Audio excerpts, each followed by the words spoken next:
Hi, this is Bill Precht, and I'm here to talk to you today about the catastrophic impacts of stony coral tissue loss disease, which was first noted off of Miami in 2014 and is continuing to ravage coral reefs throughout the Caribbean.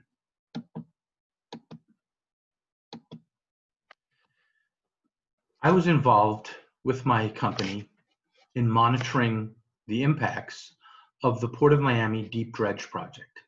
And as part of that project, we had 26 monitoring stations that we monitored before, during, and after the dredging project. And this included 15 channel side dredge sites, as well as 10 far field controls. And these were mandated by the Florida Department of Environmental Protection. Please also note on this map, besides the blue boxes, which are our monitoring sites, that in the lower left of the picture is the island of Virginia Key. And there's a big square box on Virginia Key, and that is the Central Miami-Dade Wastewater Treatment Plant, which treats approximately 150 million gallons of secondarily treated wastewater every day and dumps it into the Atlantic Ocean via an outfall pipe. You can see the trench of that outfall pipe in brown running from west to east from the wastewater treatment plant. One of our sites, the first site where we saw the disease outbreak, was located approximately 250 meters from this trench, which is known to have been leaking regularly, off and on, for the last decade. So as part of the Florida Department of Environmental Protection Monitoring Program, as I noted, we had 26 sites. And at each site, we had 3 transects, permanent transects established. So in total, there were 78 transects that we regularly visited. And at each transect, there were up to 10 stony coral colonies that were tagged for repeated measures monitoring. Over the life of the project from 2013 through 2017, our team did 10,865 project-related dives. The overall goals of the Florida Department of Environmental Protection Monitoring Program was to detect natural variation in the resources and then to assist in determining whether the effects of the dredge operations were having on the corals. So what we needed to do was look at impacts from the dredge, as well as natural impacts and disturbances to the resources, and then try to discern the differences between the two. And the way we did that, again, was through repeated, regular monitoring of these 26 stations. So as I noted, up to 10 corals were tagged at each transect. In total, we tagged 643 corals at the 26 stations. And each one of these corals was monitored at least 40 times during the project between the dates of October 2013 and midsummer of 2015. Of those, during those 10,000 dives made by our scientific dive team, there were greater than 25,000 in situ observations made of these 643 tagged corals. And there were also, every time one of our divers observed these corals, there was another diver with them taking photographs of these same tagged corals. And anywhere between 3 and 5 pictures of each coral was taken during each visit. So the 25,000 in situ observations were then paired with greater than 125,000 photographs that were taken at the same time for comparison. In the lab, our QA/QC manager compared the in situ observation with the photographs to make sure that the data we were collecting and the disturbances we might be seeing were accurately recorded. Now, as many of you know, 2014 through 2017 were very, very bad years for corals in Southeast Florida. This included elevated sea surface temperatures, regional mass coral bleaching events, especially in the summers of 2014 and 15. There were known white band disease hotspots in Acropolis River Cornice during summer of 14. White plague and black band disease hotspots were noted by various monitoring groups in the early fall of 2014. And a white plague-like disease episodic devastated massive species throughout Southeast Florida, starting in the fall of 2014. This is still ongoing and is still expanding.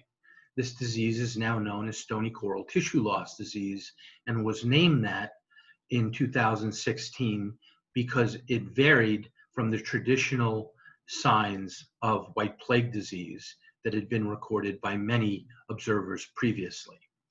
Another malady that arose in the summer of 2015, we noted as calling it Siderastria white blotch syndrome, but it appears that that syndrome may be related to the stony coral tissue loss outbreak, as where it's being seen today occurs in conjunction with the other corals.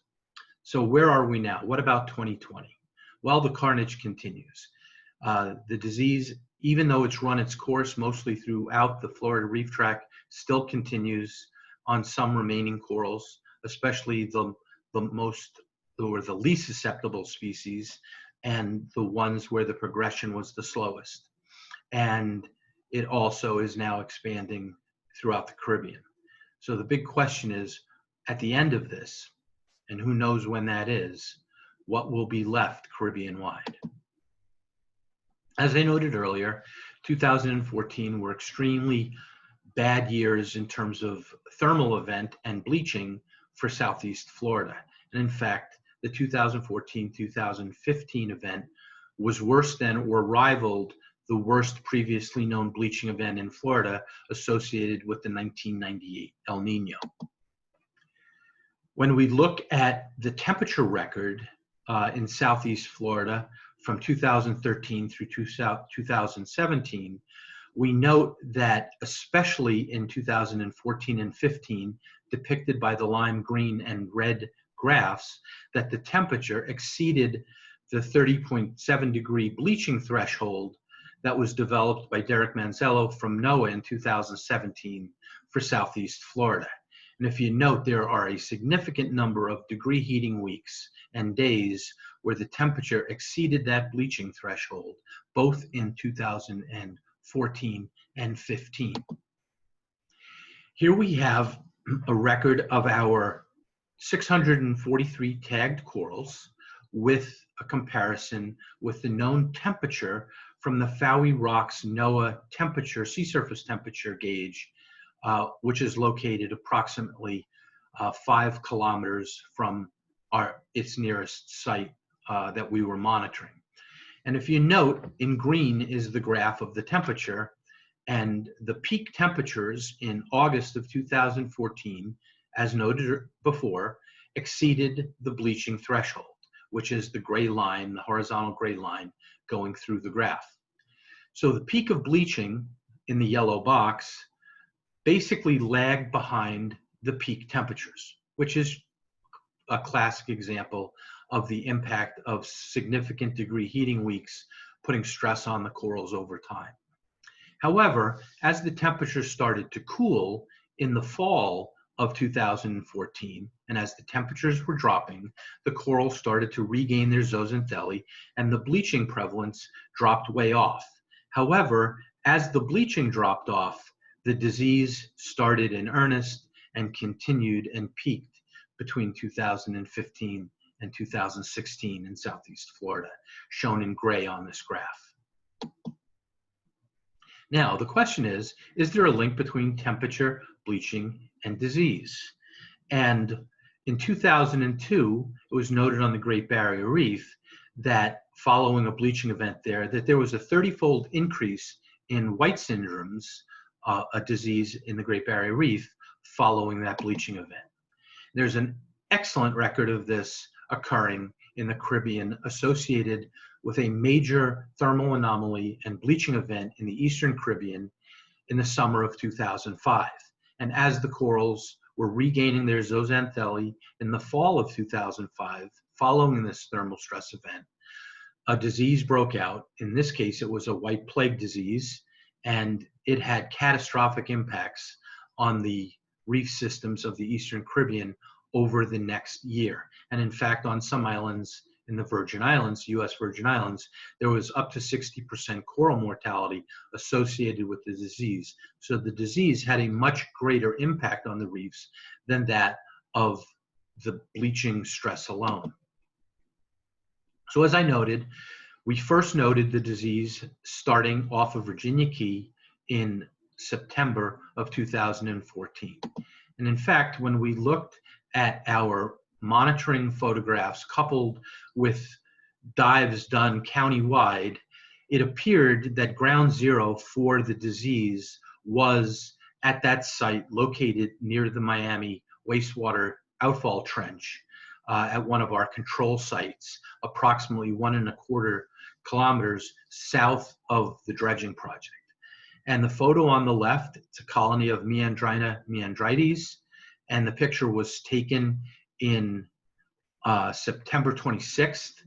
And notice it's pretty much bleached, but there are blotches of dead tissue on that coral. And the photograph on the right is the same coral in exactly the same position, taken by our divers 3 weeks later on October 8th. And what you see there where the yellow arrow is the active margin of the stony coral tissue loss disease. The area below it is an area that's recently dead and now colonized by turf algae, and the area above it is the colony that has regained its zooxanthellae. And we see this typically on almost every colony that's impacted. We also, as I noted before, we see this Siderastria blotch disease, and it is likely to be part of the stony coral tissue loss disease consortium. However, its signs are very, very different than the signs that we showed in the previous two photographs. In 2016, with my team, I wrote a paper that was published in Scientific Reports that highlighted this disease and how it ravaged the communities of southeastern Florida. And this included both data from our control monitoring sites at the Port of Miami and 10 timed swim surveys performed throughout Miami-Dade County. And these are the data from those timed swim surveys. And in total, you can see that the mortality and disease prevalence levels are extremely high. And in fact, in the family Meandrinidae, the corals basically showed greater than 95% mortality of the corals that we saw. And this included Eusmilia fastigiata, Meandrina meandrites, and Dichocenia stokesi. In addition, the brain corals were heavily impacted, including Copophilia natans, Pseudodiploria strigosa, and Diploria labyrinthiformis, all with significantly high levels of disease prevalence and ultimately coral mortality. What we also saw when we started at the end of the project to gain the data from other surveys from other researchers in the area, and we compared them with our surveys, we saw that there was an amazing consistency of the mortality patterns by species within and across the sites. And I've only pulled out 3 species here for explanation purposes, but you can see that Meandrina meandrites had greater than 92% mortality across all sites throughout the region. Dichocenia stokesi between 88 and 100%. Montassia cavernosa, however, which is a moderately affected species, showed between 38 and 50% at all sites throughout the region. So again, a remarkable consistency at the species level within and across sites. I should also note here that the coral in the Parietes genera, Parietes parietes, Parietes asteroides, were not susceptible to the disease, and this was also similar across all sites throughout the region. While we were doing this, the study, the disease continued to spread through Florida and southward into the Florida Keys National Marine Sanctuary. And when this was going on, Bill Sharp and company from the Florida Fish and Wildlife Commission basically went out and tagged a number of corals at sites in the Middle Keys off of Marathon. And they tagged these corals before the disease arrived. They actually saw the first arrival. They saw the disease progress and move through their sites and tag corals.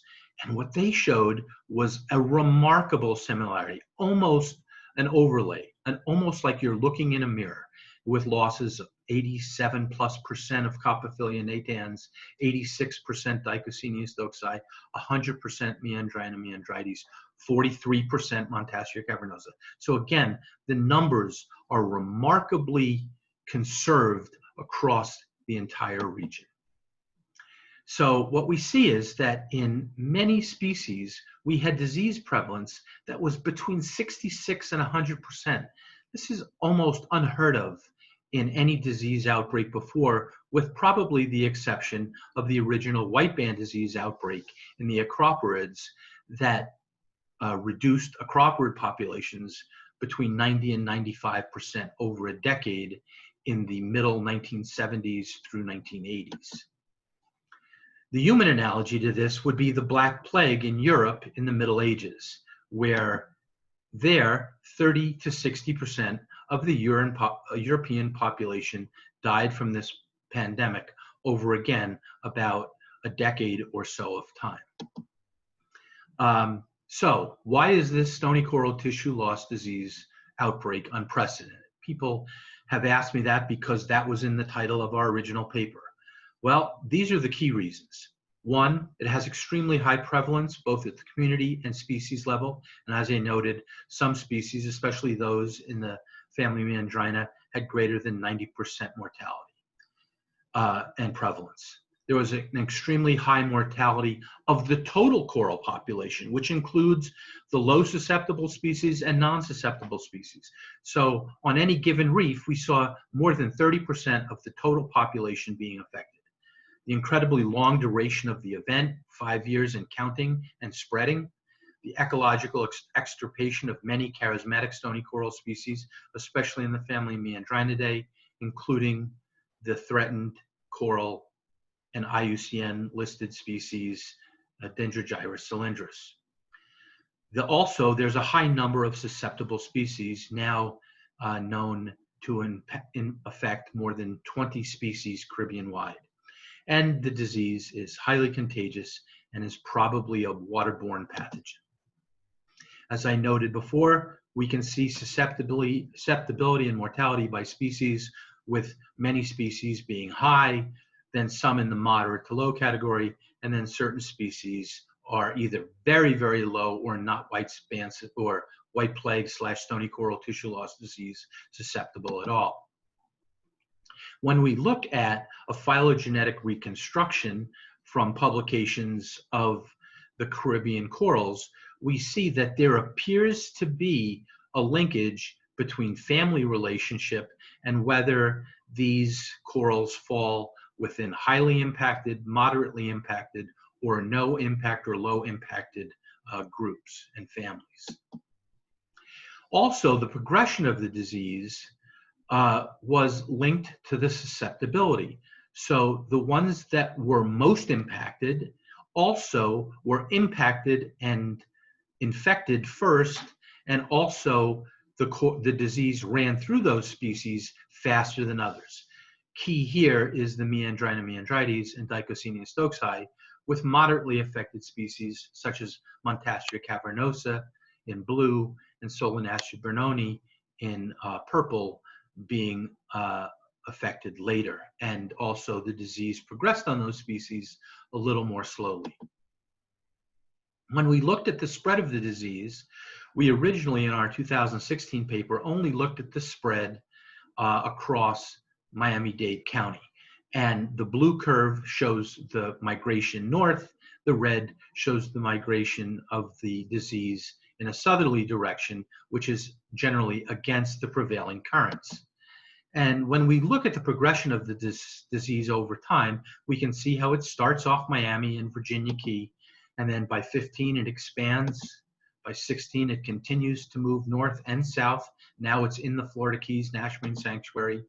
By 2017, it had run the gamut all the way up to the northern extent of the Florida Reef Tract and has now approached the Middle Keys.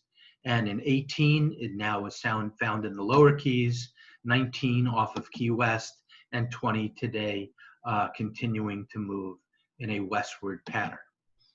So the key is we don't know yet the etiology of the disease. So what we need to figure out is try to disentangle this coral disease triangle of the host versus the pathogen versus the conducive environment. And we're looking at global warming plus regional water quality impacts that are affecting the susceptible coral host, resulting in this catastrophic outbreak. What we need to do to stop this is obviously simultaneous actions need to be taken, both to improve water quality at the local and regional levels, as well as at the global level to reduce CO2 emissions. And this is a beautiful diagram of how we need to do these different types of management actions at all these different levels from a paper by Lamb et al. In 2016. And clearly in Florida, one of the things that we need to do regionally is get these wastewater treatment plants offline. And the goal is from the Florida Department of Environmental Protection to have all of these wastewater outfalls that release secondarily treated wastewater that does have pathogenic bacteria in it eliminated by 2025. So that's not that far away.